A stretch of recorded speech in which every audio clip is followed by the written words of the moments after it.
Hello, my dear students. Now, I have another one topic, and this topic is also a subtopic and belong a process management unit. The topic name is PCB, Process Control Block. This is also a very important topic in process management. PCB Process Control Block. सबसे पहले तो हम जानते हैं होता क्या है, ये क्या वर्क का है बेसिकली इसका. Process Control Block is a data structure. Process control block is a data structure using by computer operating system. Using by computer operating system for process information. Process की information के लिए operating system इसको as a data structure अपने पास रखता है कि उस process की सारी information with the help of this data structure वो retrieve कर सके. अब देखिए कितना अच्छा इंपॉर्टेंट है. एक पॉइंट और होता है, जैसे डेटा स्ट्रक्चर आप पढ़ते होंगे तो डेटा स्ट्रक्चर ही है एक प्रकार से. ओएस के अंदर डेटा स्ट्रक्चर को पूरा फॉलो किया गया है. अब बात करते हैं pointer, stack, Q, circular queue, ये सब चीजें आती है, हीप, है ना. वो सब चीजें हमारे क्या डेटा स्ट्रक्चर का पार्ट है. तो operating system as a data structure PCB को लेता है, प्रोसेस कंट्रोल ब्लॉक को, फॉर प्रोसेस की इंफॉर्मेशन के लिए, एक प्रोसेस की इंफॉर्मेशन के लिए, क्योंकि प्रोसेस की कौन कौन सी इंफॉर्मेशन है और कौन कौन सी इंफॉर्मेशन का वो यूज करेगा. ठीक है. अब यहां पर सबसे पहला जो पॉइंट दिया गया है, सबसे पहला पॉइंट हमें दिया गया पॉइंटर. सबसे पहला पॉइंट दिया गया हमें यहां पर पॉइंटर. पॉइंटर क्या होता है? Pointer is used two point the data. First thing मैं दूसरी वे में बताऊंगा अभी. Pointer is used two point the data को पॉइंट करने के लिए. ठीक है. डेटा को पॉइंट करने के लिए और किसी अनदर वेरिएबल का एड्रेस होल्ड करने के लिए, यानी कि नेक्स्ट वेरिएबल का होल्ड एड्रेस को करके अपने पास रखता है फॉर अ फर्दर. नेक्स्ट का एड्रेस होल्ड करके अपने पास रख लेगा फॉर फर्दर एग्जीक्यूशन. उसके बाद क्या करता है, ये पॉइंटर ने काम करा, आपने एड्रेस को होल्ड करके अपने पास रख लिया. अब उसके बाद जो नेक्स्ट स्टेप दे रखा, यानी कि कौन सा एड्रेस है इसके पास, वो एड्रेस को कैसे यूज किया जाएगा, वो पॉइंटर ने उसको ले लिया वहां से. यानी कि ये इंफॉर्मेशन ऑपरेटिंग सिस्टम ने पीसीबी की हेल्प से ले ली कि इस प्रोसेस का क्या एड्रेस है, मतलब नेक्स्ट का क्या एड्रेस आएगा. उसके बाद हमारे पास है प्रोसेस स्टेट्स. प्रोसेस स्टेट्स के बारे में हम पहले भी डिस्कस कर चुके हैं कि प्रोसेस क्या होता है, प्रोसेस की स्टेट्स कौन कौन सी होती है.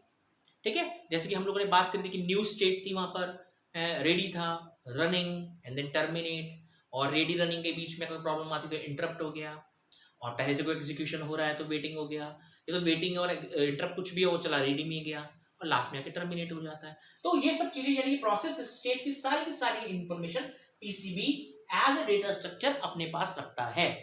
This is the second point. And next point आता है प्रोसेस नंबर. आप जो भी प्रोसेस रन कर रहे हैं, जो भी प्रोग्राम रन कर रहे हैं, उसका अपना एक एड्रेस होगा, जिस एड्रेस को हम एक XYZ नंबर बोल रहे हैं. ठीक है ना. फॉर एग्जांपल मेरे पास एक P1 प्रोग्राम है, इस प्रोग्राम का एक एड्रेस है, एक नंबर है 25679. This is, you can see the address और number of program 1. If you want to access the program, तो आप डायरेक्टली प्रोग्राम को एक्सेस नहीं करेंगे. व्हाट यू एक्सेस, यूजर क्या एक्सेस करेगा, इस पर्टिकुलर एड्रेस को. And when the user access this particular address means accessing the process, accessing the particular program. Similar, got it? हम लोग क्या करते हैं कि जो हम फॉर एग्जांपल स्टैक जो बनाते हैं हम डेटा स्ट्रक्चर में, हम लोग जीरो से लेके चलते हैं, वहाँ एड्रेस भी होता है. हम एड्रेस की हेल्प से उस पर्टिकुलर एक बॉक्स को भी एक्सेस कर सकते हैं एड्रेस की हेल्प से. यानी उसके अंदर कौन सी वैल्यू स्टोर है वो वैल्यू को एक्सेस कर सकते हैं एड्रेस की हेल्प से ना. तो सेम विद दिस, इस प्रोग्राम के एड्रेस से, इस प्रोग्राम के नंबर से you can access the process of program. तो ये इंफॉर्मेशन भी इसके पास होती है पीसीबी के पास. उसके बाद नेक्स्ट आ गया program counter. This is very important point. What is program counter? Program counter होता क्या है? Program counter it is a resistor. Program counter it is a resistor in a processor. Program counter is a register in a processor to hold the address or location of a process. Process की क्या location है, कौन सा address, उसको hold करने का काम ये प्रोग्राम काउंटर करता है जो प्रोसेसर के अंदर होता है। क्योंकि रजिस्टर, मैंने बोला program counter is a resistor, तो रजिस्टर का काम होता ही क्या है, रजिस्टर क्या है, एक प्रकार की मेमोरी ही है जो रैम और प्रोसेसर पे होती है। But it a temporary memory, ये परमानेंट मेमोरी नहीं होती है, ये टेम्पररी मेमोरी होती है जो कुछ टाइम के लिए डेटा को होल्ड करती है, एग्जीक्यूट करती है और रिलीज हो जाती है। अब रैम में क्या होता है, आप कोई भी चीज चलाते हैं, टेम्पररी स्टोरेज है, this is also called volatile memory. उस वोलेटाइल मेमोरी के अंदर आप वर्कआउट करते हैं, अगर आपको लगता है तो सेव करना चाहिए तो फाइनली वो सेकेंडरी में स्टोर हो जाती है। अदरवाइज आप क्या करते हैं, मान लाइट चली गई, आपने नहीं करना, उसको क्रॉस कर दिया, वो वहां से रिलीज हो गई। क्योंकि रजिस्टर्स के अंदर आगे फ्लिप फ्लॉप्स जो एक बार में एक बिट को होल्ड करते हैं। अब रजिस्टर के भी टाइप्स होते हैं काफी ना, अभी नेक्स्ट में बात करते हैं रजिस्टर के टाइप। अभी मैं सिर्फ प्रोग्राम काउंटर की बात कर रहा हूं जो प्रोसेसर के अंदर होता है। It is a register which hold the location और एड्रेस, दैट्स इट। ठीक है, उसके बाद में नेक्स्ट आता है रजिस्टर्स। रजिस्टर, अभी रजिस्टर की बात करें तो रजिस्टर इस क्या होता है, एक मेमोरी ही है जो एड्रेस को या किसी पर्टिकुलर वैल्यू को होल्ड करने के लिए हेल्प करती है। रजिस्टर काफी टाइप के होते हैं, general purpose register like accumulator. Accumulator का काम क्या होता है, एक्यूमुलेटर रजिस्टर का आउटपुट को मॉनिटर पे शो कर देना, आउटपुट को लेके आना। ठीक है, और तो ये मान रजिस्टर्स होते हैं। तो रजिस्टर क्या है, register it just temporary memory, it is a memory which hold a particular value और पर्टिकुलर लोकेशन और पर्टिकुलर एड्रेस और particular number, that's it, for the temporary purpose, not a permanent. So यहाँ पर register का ये भी काम हुआ। तो रजिस्टर ने क्या करा, आप एक पर्टिकुलर एड्रेस को होल्ड करा और उसको आगे फर्दर जब यूज है तो एक्सेस करने में हेल्प करेगी। नेक्स्ट है हमारे पास मेमोरी लिमिट। मेमोरी लिमिट, देखिए मेमोरी लिमिट का मतलब यहाँ में अगर रैम की और हार्ड डिस्क की बात कर, दोनों की बात कर लेते हैं। जैसे कि स्टूडेंट यू नो कि there are several type of memory, हम लोग में काफी टाइप की मेमोरी है। जैसे कि हमारे पास रजिस्टर्स हैं, ठीक है, कैशे मेमोरी है, हमारे पास मेन मेमोरी है, हमारे पास सेकेंडरी मेमोरी है। बात अलग है कि अब कैशे मेमोरी कहाँ काम करती है, between the RAM and processor, इसके बीच में कैशे मेमोरी वर्क करती है ना। ये बट यहाँ पर लिखा है मेमोरी लिमिट्स। लिमिट से क्या मतलब है, लिमिट का मतलब है एक पर्टिकुलर लिमिटेशन। लिमिटेशन का यहाँ सिंपल सा फंडा है। फॉर एग्जाम्पल, मैंने पहले भी एग्जाम्पल दिया है, आपने लिखा इंटीजर बी।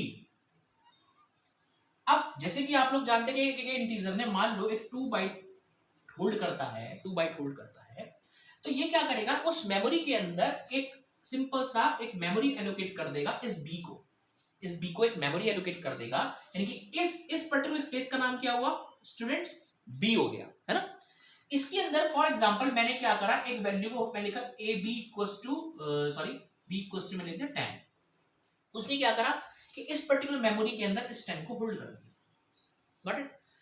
अब फॉर एग्जांपल मैं इसमें बहुत ज्यादा डेटा लिख दूं, मतलब काफी इसकी लेंथ बढ़ा दूं, इसकी जो मैंने वैल्यू इनिशियलाइज करी है बी की, तो क्या होगा, ये डेटा साइज इंक्रीज होगा। अब जब डेटा साइज इंक्रीज होगा, लेकिन डेटा का जो साइज है वो इंटीजर के अकॉर्डिंग 2 बाइट है, यानी कि लिमिटेशंस है ना कि 2 बाइट से ज्यादा एक्सीड नहीं होंगे आप। अगर आप 2 बाइट से ज्यादा एक्सीड करते हैं तो 2 बाइट से पहले की वैल्यू तो स्टोर हो जाएंगी, बाद की वैल्यू स्टोर नहीं होंगी। तो same as with the memory limits, कि एक प्रोसेस की भी एक मेमोरी लिमिट है, वो इतनी मेमोरी लिमिट तक ही, इतने स्पेस तक ही ऑक्यूपाई हो सकता है। उसके बाद या तो कोई आपको ऑपरेटिंग सिस्टम को इंस्ट्रक्शन देगा लाइक एरर टाइप, कि भाई ये पर्टिकुलर एरर अकर हो गई due to the reason of memory limitation, this is the error. ठीक है ना, तो आप उस टाइम पे क्या करेंगे, इसको रिड्यूस करेंगे, साइज को रिड्यूस तो नहीं कर सकते, लेकिन जो डेटा को रिड्यूस करेंगे, जो डेटा इस पर्टिकुलर स्पेस पे एलोकेटेड किया गया है। तो this is the memory limit of process, कि प्रोसेसर कितने साइज का होना चाहिए, दैट्स इट। तो ये इंफॉर्मेशन भी इस पीसीबी यानी डेटा स्ट्रक्चर के पास होती है। उसके बाद आ गया open files and list. Open file and list का मतलब क्या हुआ, सिंपल सा। अब देखिए, अब जो भी काम कर रहे हैं, मैं जितनी बातें मैंने करी यहाँ पर, ऑब्वियस सी बात, मैं किसी डेटा के लिए काम कर रहा हूँ ना, वो प्रोसेसिंग कहीं ना कहीं फाइनली डेटा ही है मेरा, कोई फाइल है, कोई फोल्डर है ना। अब कोई फाइल हो सकती है, कोई फोल्डर हो सकता है, कोई लिंकिंग फाइल हो सकती है। तो फाइल, ओपन फाइल लिस्ट का मतलब जब हम इतनी सारी चीजें कर ली, तो फाइनली हम किसके लिए कर रहे हैं, एक डेटा को रिप्रेजेंट करने के लिए। कि डेटा रिप्रेजेंट किया है, डेटा में एक्सवाइजेड डेटा लिखा है, ये कोई मेरी या तो टेक्स्ट फाइल हो सकती है, doc file, XLS file, PPT file, कुछ भी हो सकती है, और लिंक्ड फाइल भी हो सकती है हमारी। लिंकिंग फाइल का मतलब है एक फाइल दूसरी फाइल से लिंक है, अगर एक डिलीट हो जाती है तो उसकी कॉपी रहती है, तब उससे एक्सेस कर सकते हैं अपने डेटा को। तो ओपन फाइल लिस्ट के अंदर ये हो गया। और ओपन फाइल लिस्ट के अंदर देखिए सबसे इंपॉर्टेंट बात, इसके परमिशन भी होती है। परमिशन का मतलब अगर फाइल फोल्डर्स हैं हमारे पास, आप किसी फाइल या फोल्डर की बात कर रहे हैं, तो फाइल फोल्डर के अकॉर्डिंग, अगर फॉर एग्जांपल मैं बता रहा हूं, अगर आप किसी डायरेक्टरी की बात कर रहे हैं, डायरेक्टरी आल्सो कॉल्ड फोल्डर, तो एक डायरेक्टरी की बाय डिफॉल्ट जो परमिशन होती है according to the read write execute, read according to the read write execute, हम लोग वैसे रीड की परमिशन को 4 बोलते हैं, इसको 2 बोलते हैं, इसको 1 बोलते हैं। So according to the this, अगर आप यूनिक्स ऑपरेटिंग सिस्टम के अंदर कोई फाइल बना रहे हैं तो बाय डिफॉल्ट जो फाइल की परमिशन मिलेगी वो 644 मिलेगी।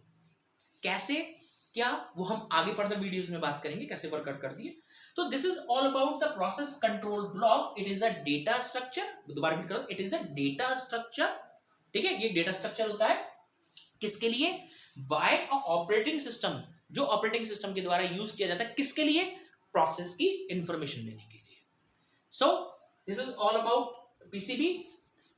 Thank you so much, students.